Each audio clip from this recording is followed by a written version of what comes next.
Welcome all FIBS students. This is our second lecture. In this lecture, we are going to study Boltzmann distribution law. When a system is in thermal equilibrium and we have collection of large number of atoms, then distribution of atoms in different energy states is given by Maxwell-Boltzmann statistics.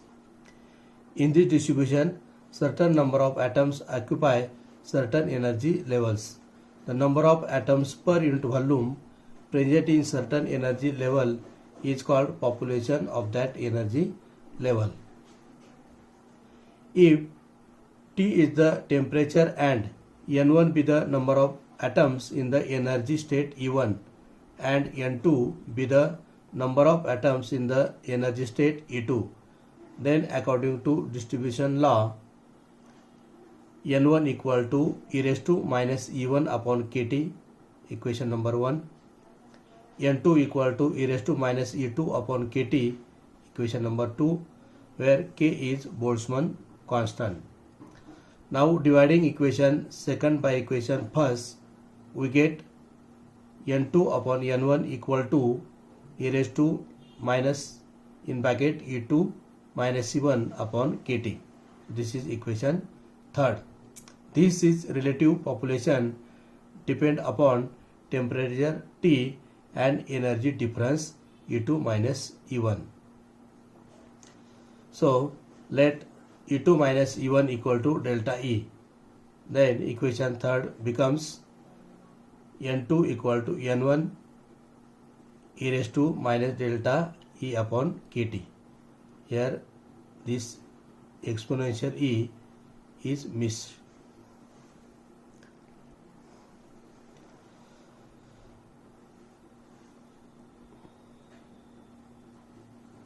The plot of equation 4 is known as Boltzmann distribution as shown in figure.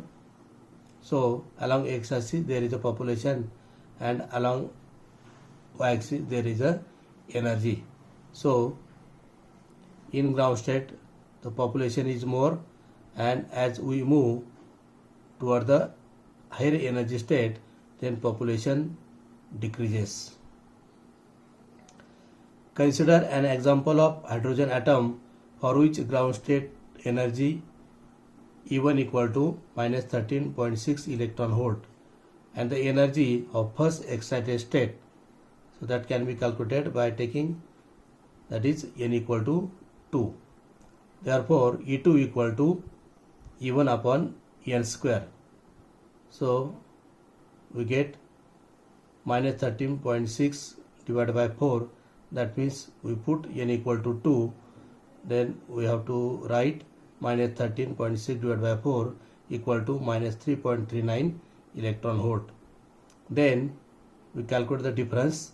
E2 minus E1 equal to minus 3.39 minus in bracket minus 13.6 equal to 10.21 electron volt.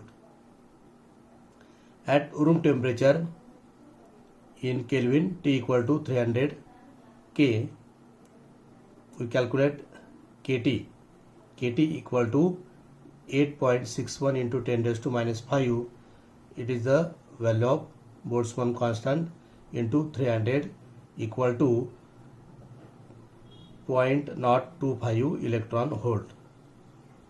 Therefore N2 by N1 equal to e raised to minus times in bracket E2 minus E1 upon kT. So equal to e raised to minus, you substitute the value of E2 minus E1 and the value is 10.21 electron volt. So this is the value 10.21 divided by value of kT is 0.025. So calculation we can write E equal to e raised to minus 408.4, that is equivalent to 0. Hence N2 equal to N1 into 0 equal to 0. As N2 equal to 0 means that at room temperature all atoms are in the ground state E1 and there are no atoms in the first excited state E2, that is N2 equal to 0. If temperature is raised to 10,000 degree Kelvin, then KT equal to 8.61 into 10 raised to minus 5 into 10,000 equal to 0.861 electron volt. Okay, because here is 40, that will 10 raised to 4 and this is 10 raised to minus 5. So we write 0.861 electron volt. Therefore we calculate N2 by N1 equal to e raised to minus times in bracket E2 minus E1 upon KT, that is equal to e raised to minus 10.21 divided by 0.861. So this is equal to e raised to minus 11.858, so equal to 7 into 10 raised to minus 6. Therefore the ratio N2 by N1 equal to 7 divided by 10 raised to 6. Okay, it means that only 7 atoms out of 10 raised to 6 atoms are excited to higher energy level at temperature 10,000 degree Kelvin. Okay, hence we can write N1 greater than N2. Such distribution is called normal distribution. Further, when temperature T tends to infinity, then N2 by N1 equal to e raised to 0 equal to 1 or N2 equal to N1. The next point is population inversion and pumping. So first we see population inversion. When the material is in thermal equilibrium, then according to Boltzmann distribution law, the relative population is given by equation N2 upon N1 equal to e raised to minus times in bracket E2 minus E1 upon KT. This means that the population N2 at excited state E2 will be very small as compared to the population N1 at the lower state E1. The condition in which there are more atoms in the lower energy level than the higher energy level is called normal condition or thermal equilibrium. Thus, under thermal equilibrium condition, we have N1 greater than N2, which is shown in the figure. So this is the ground state E1, the number of atom or population we called N1. Then this is the excited state E2, the population is N2 or number of atoms present in the excited state, that is N2. So from this figure it is clear that in higher state there are very small number of atom and in the ground state there are large number of atom present at thermal equilibrium. So this condition is called as the thermal equilibrium condition or normal condition. So normal state thermal equilibrium condition in which N1 is greater than N2. Now if energy from an external source is supplied to the system so that population in the excited state becomes greater than the population in the lower state without change in temperature, this is called population inversion condition or non-equilibrium condition. So under this condition N2 is greater than N1, which is shown in this figure. So this is the ground state, this is the excited state. N1 is the population in the ground state, N2 with the population in the higher state. So here in the ground state there is a very small number of atoms and in the higher state there are large number of atoms. So this condition is called inverted state or non-equilibrium condition in which N2 is greater than N1. Okay, the definition, I will repeat this definition because This definition is important. If energy from an external source is supplied to the system so that population in the excited state becomes greater than the population in the low state without change in temperature. So this word is most important, without change in temperature. Okay, so this is called population inversion condition or non-equilibrium condition. Then next we see what is pumping. Laser action occurs only when population inversion condition should be maintained. So in order to achieve the laser action, the population inversion condition is most important. Therefore, in order to achieve and maintain the population inversion condition, we have to raise continuously the atoms from ground state to higher energy state by supplying energy to the system. Hence, pumping is the process of supplying energy to the laser medium so as to transfer it into the state of population inversion. There are a number of techniques such as optical pumping, electrical discharge, and direct conversion used for pumping. In optical pumping, light source is used.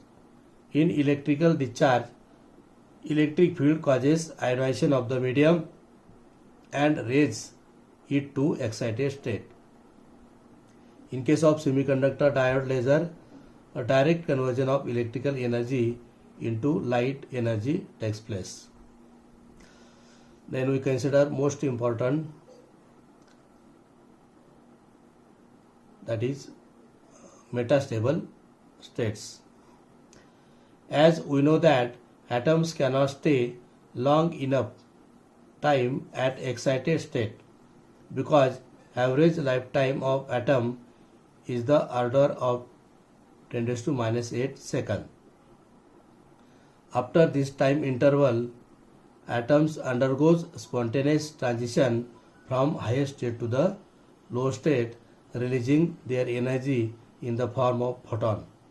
Hence, population inversion condition cannot be established, which is required for laser action.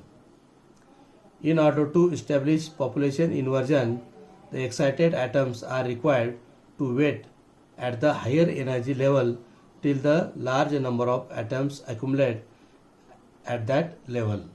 Therefore, we need an excited state with a longer lifetime. Thus, a state whose lifetime is increased up to 10⁻⁶ to 10⁻³ seconds is called metastable state. When population of metastable state exceeds the population at lower level and establish the condition of population inversion. So, next we see pumping schemes. Pumping schemes are classified as the 2-level, 3-level and 4-level schemes. Among them, the 2-level schemes will not lead to laser action. The 3-level and 4-level scheme are important and are widely employed in laser. So first we see 2-level pumping scheme. In 2-level pumping scheme, E1 is ground state and E2 is the excited state. So this is the E1 state called ground state and this is the excited state. That means E2 is the excited state and E1 is the ground state. Then N2 is the population in the excited state and N1 with the population in the low state or ground state. When the medium is exposed to intense radiation, atoms in the ground state are excited to the higher energy state and population of higher state can be increased. But 2-level pumping scheme is not suitable for attaining population inversion because as soon as when atoms from ground state goes to the excited state, due to the average lifetime, they spontaneously jump to the lower energy state from higher energy state, so population inversion condition in two-level pumping scheme are not maintained. Then three-level pumping scheme. Three-level pumping scheme consists of ground state E1, metastable state E2 and pump level E3. So this is first diagram, optical pumping, in which E1 is the ground state, E3 is the pump level or higher energy state, and E2 is the metastable state. So in this there are more population in the ground state and less atom present in higher state and also in the metastable state. When the medium is exposed to pump frequency radiation, large number of atoms are excited to level E3. However, they do not stay at excited state E3 for long time but rapidly undergo downward to the metastable state E2 through non-radiative transition. That means when atoms from ground state are excited to the higher state, so they cannot remain in the excited state but make spontaneous transition to the metastable state E2.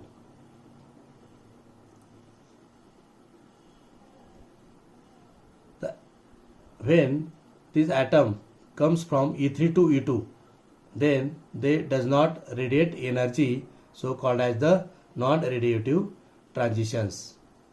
The atoms are trapped at metastable state E2 due to spontaneous process. The pumping continues, and after a short time there will be a large accumulation of atoms at level E2.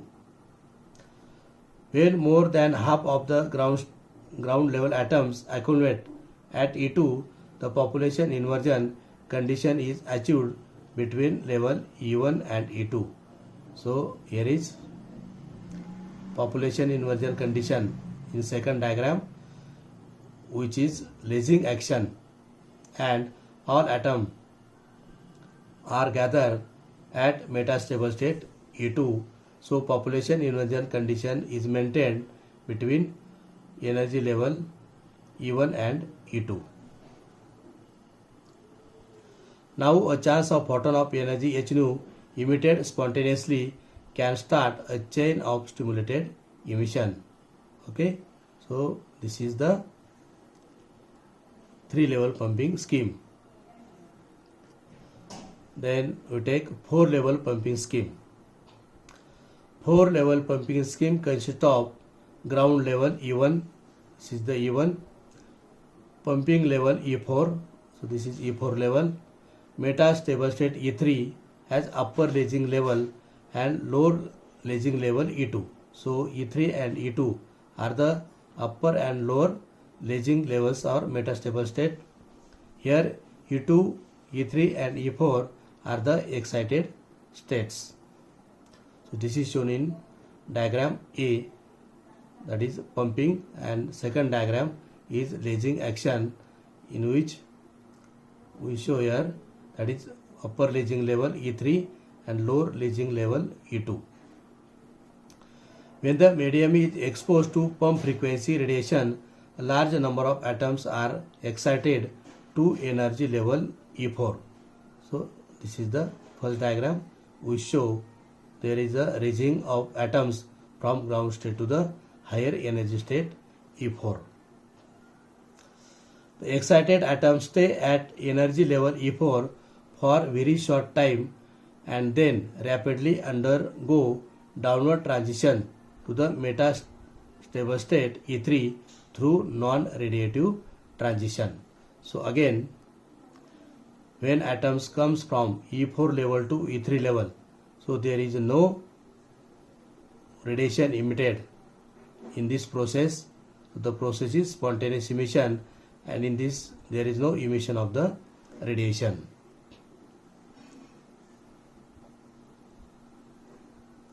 Therefore, population at the level E3 increases rapidly, and there will be a large number of accumulation of atoms at the level E3. The population inversion condition is achieved between energy level E3 and E2. So you see the diagram second, in which population inversion condition is maintained or achieved between level E3 and E2. Now a chance of photon of energy h nu emitted spontaneously can start a chain of stimulated emission process. Okay, so with this lecture I stop here. Thanks to all.